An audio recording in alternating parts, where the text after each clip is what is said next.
Welcome to Standard Chartered Money Insights, a podcast series by Standard Chartered Bank that brings you market views and insights on the go. Welcome to Cut to the Chase. Today is Monday, the 12th of August. I'm Daniel Lam, your host for the podcast.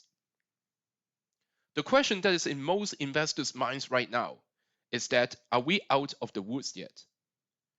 Well, our short-term proprietary technical model has turned bearish equities for the first time in 2 years, but our long-term technical model is still constructive on risky assets.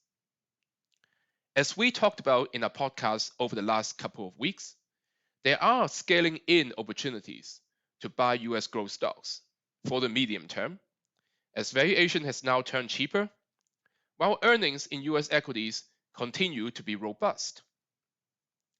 But what do we need to see before the market truly bottoms? Well, we need to ask ourselves, is the recent price action a short-term pain linked to positioning or a long-term multi-quarter decline? Well, historically, looking at instances since the 1980s, where the S&P 500 lagged its all-time high for an extended period of time, multi-quarter US equity declines only really occur during Fed hiking cycles or recessions. Now, we are not at either of these yet. A rate hike is highly unlikely, and we believe the US economy is going to have a soft landing. Now, a recession would most likely be preceded by negative payroll print, and that is also unlikely in the foreseeable future.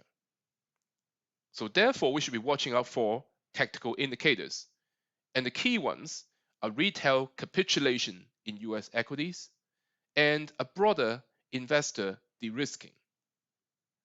Now, in terms of retail, individual investors had always been aggressively buying the dip, and that has been an observable behavior for every single major US sell-off since 2015.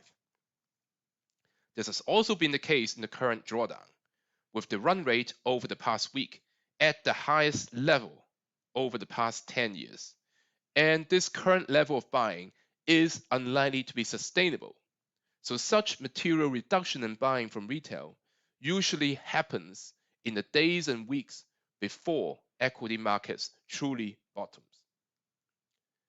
And there should also be more de-risking amongst the broader US equity investor base before calling the bottom here.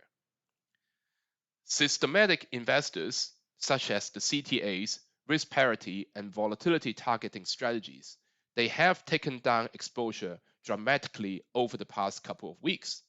But discretionary investors, whether they're retail or institutional, they have not. More deleveraging will likely be required here, because positioning indicators show that we are still not at the levels where markets have historically bottomed. Finally, the median duration of price sell-offs, i.e. the time from market peak to market trough, has been around 29 trading days, or about 6 weeks, and currently we are at day 18 of the current sell-off, meaning that the true bottom in S&P 500 is probably going to be a couple of weeks away. That is all from me for today. As always, if you enjoy these podcasts, please don't forget to rate and like it. Thanks for listening, and we wish you a happy day ahead. Thank you for listening to Standard Chartered Money Insights, a podcast series by Standard Chartered Bank. For more details, visit Market Views on the Go on our website or click the link in the description.